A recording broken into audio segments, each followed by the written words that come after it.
I've been to plenty of different grounds at various different levels of the game this season, from Sleaford Town in England's 9th tier to Standard Liège in the Belgian Pro League. They're all brilliant in their own way, but some grounds stick in my head and just need a revisit. So, on Good Friday, I made the short trip down to Bromsgrove in Worcestershire to their Victoria Ground, or UK Electrical Stadium as it's now known. I briefly covered Bromsgrove Sporting during my FA Cup Road to Wembley series as they put an end to Bottisford Town's best ever run in the competition before being beaten at Chelmsford in the third qualifying round. Bromsgrove Sporting are a fairly new club. They were formed in 2009 during the imminent demise of the town's previous football club Bromsgrove Rovers, who I knew well as I'd made a few appearances for them some 20 years ago. Despite spending a lot of time here in my late teens, my trip for the FA Cup game back in September was my first visit since the formation of Sporting, but coming back brought back some very good memories. So I was really looking forward to catching up with Bromsgrove Sporting again. Good Friday's game had been moved forward to 1 PM, and as usual we arrived about an hour before kick-off. The UK Electrical Stadium is located opposite Bromsgrove's retail park, so there's additional parking close by should you need it, but the football ground does have a large car park round the back, which will cost you £2. From the main car park, it's a short walk down the main road to the turnstiles, and with this being one of the most important games in the club's season, the ground was already starting to get busy when we arrived. Sadly, the weather didn't match the atmosphere. It was a really windy, rainy afternoon, but that wasn't going to stop us enjoying some of the best food we've had at a football ground. Look at how happy my wife was to get her hands on another pork and stuffing bap with gravy. I think that was the main reason why she wanted to come back, and I enjoyed my burger. I got myself a programme and a pin badge from the club shop. Then I was grabbed by a couple of the volunteers who wanted to know my vote for Sporting's Player of the Season, and I'd only been to 2 games before Friday, but one player stood out in both of those cup matches, Sporting goalkeeper Charlie Price, who saved Aris Cunha's penalty in the second qualifying round, then put in a man of the match performance against a very strong Chelmsford City side, so he got my vote. The volunteers at Sporting are brilliant. They're all so friendly and welcoming, and you can tell that they love this club. This has got to be one of the better grounds at this level of the game as well. I love the Bromsgrove Sporting sign on the terrace to your left as you enter, and the playing surface looked great despite seeing a lot of football over the last few months. The Victoria Ground has 2 main stands, with its dominating feature being the Thomas Jones stand, which is named after one of their youth team players who sadly passed away in 2018, and it's got a large terrace stand behind one of the goals. The ground holds 3,500, and its record attendance here since the formation of Sporting is 3,349 for an FA Vars semi-final against Cleethorpes Town in March 2017. Bromsgrove Sporting play in the Southern League Premier Division Central, which sits 1 league below the National League North and South. They had a really poor start to this season, which left them adrift in the league's relegation zone, and since I was last here, first team manager Paul Smith had been replaced with Scott Ady Linforth. And what a turnaround they've seen in the months since. In mid-December they put together a run of 7 games unbeaten, which pulled them away from the relegation zone. And while they were still in danger of going down ahead of Friday's game, they knew that a win would likely be enough to keep them in this division. The visitors, Biggleswade Town, were relegated weeks ago and had very little to play for as they were guaranteed to be finishing bottom of the league. But when the pressure's off, these are the sort of teams that can be dangerous and cause a shock. We had our usual walk around the ground before taking our seats in the main stand, and it looked like a much bigger crowd than last time we were here. The view from the main stand is great, though the old school pillars do obstruct the view a little bit. Nothing major to complain about though. The 2 teams came out onto the pitch with Sporting in red and Biggleswade in green.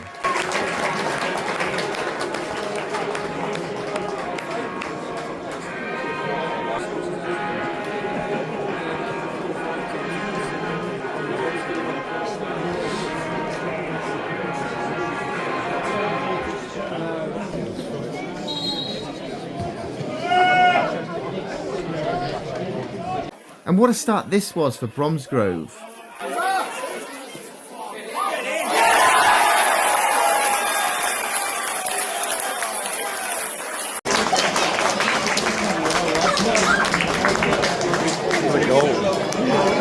What a goal from Jamie Meadows, and that took less than 2 minutes.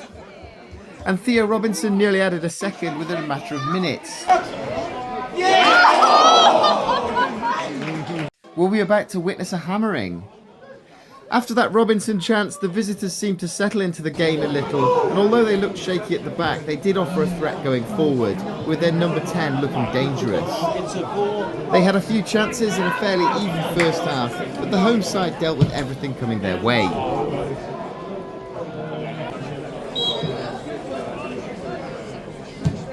Oh, nice.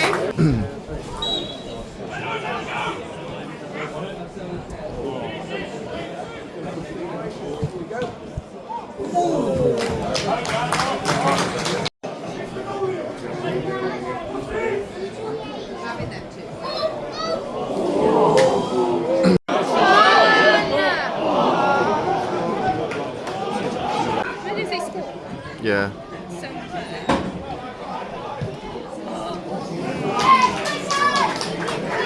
Biggleswade Town's number 10 took a bit of a knock just before half-time and needed to be replaced, which seemed to remove the visitors' attacking threat. And Sporting did have a few chances to increase the lead, but at half-time the teams went in with the score 1-0.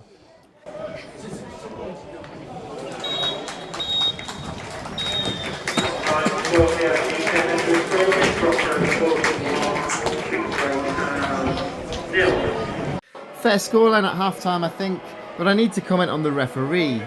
While I felt he did have a decent game, he seemed reluctant to get his cards out at all, which led to a few dangerous-looking challenges going unpunished in that first half.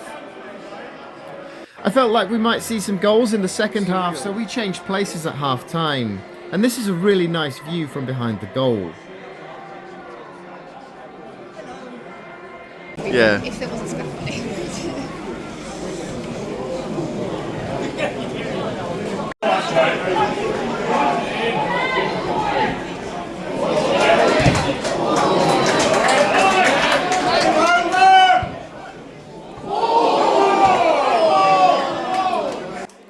With Biggleswade's main goal threat no longer on the pitch, Sporting dominated most of the second half, and they had a few chances to increase the lead before Theo Robinson tapped in Billy Shaw's cross to make it 2-0 on around the hour mark. Go on.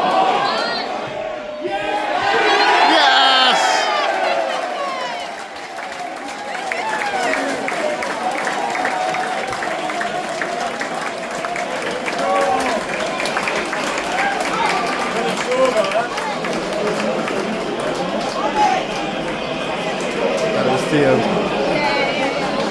Scoring for Bromsgrove Sporting in the 60th minute, number 10, Theo Robinson!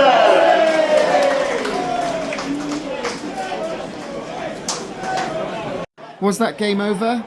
Maybe not with half an hour to play, but it soon was.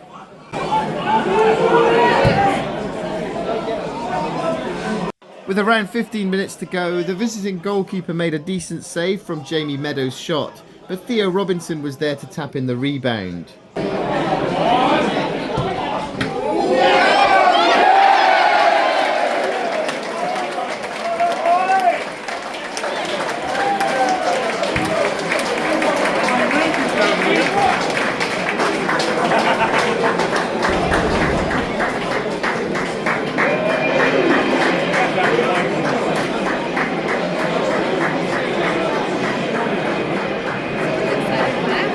Yeah.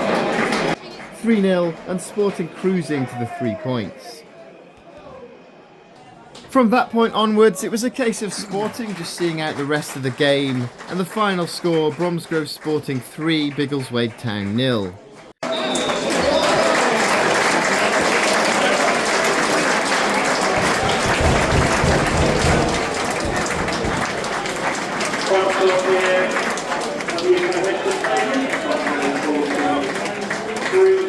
The attendance was 670, and in a game where the whole team put in a solid performance, I'd have to give man of the match to Theo Robinson for his 2 goals.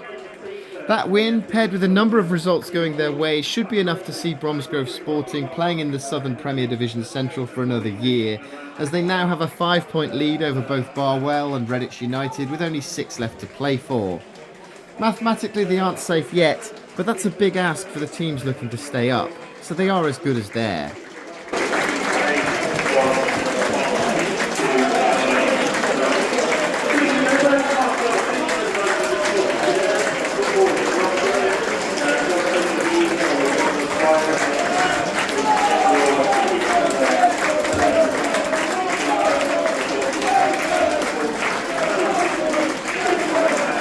After the game, we went for a drink in the Rouslers bar, which was really lively after that win, and I managed to catch up with Sporting manager Scott Ady Linforth, defender Aaron Roberts, and goalkeeper Charlie Price.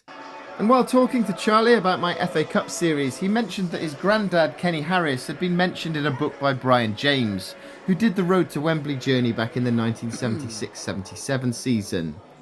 The book's called Journey to Wembley, which started with Tividale and features Kenny Snatcher Harris, who was manager of Oldbury United at the time, in the second chapter.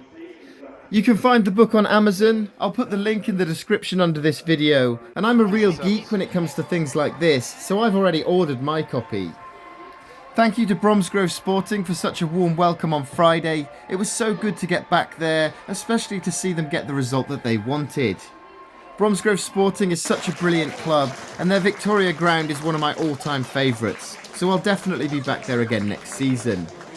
Make sure you're subscribed to my channel if you enjoyed this video, and I'm at Wembley Stadium next weekend for the penultimate game in my own Road to Wembley journey as Nottingham Forest play Manchester City in the semi-finals. I'm so close to completing the challenge now, and I really can't wait for that one. Thanks for watching, and good luck to Bromsgrove Sporting and Biggleswade Town for the remaining 2 games of the season.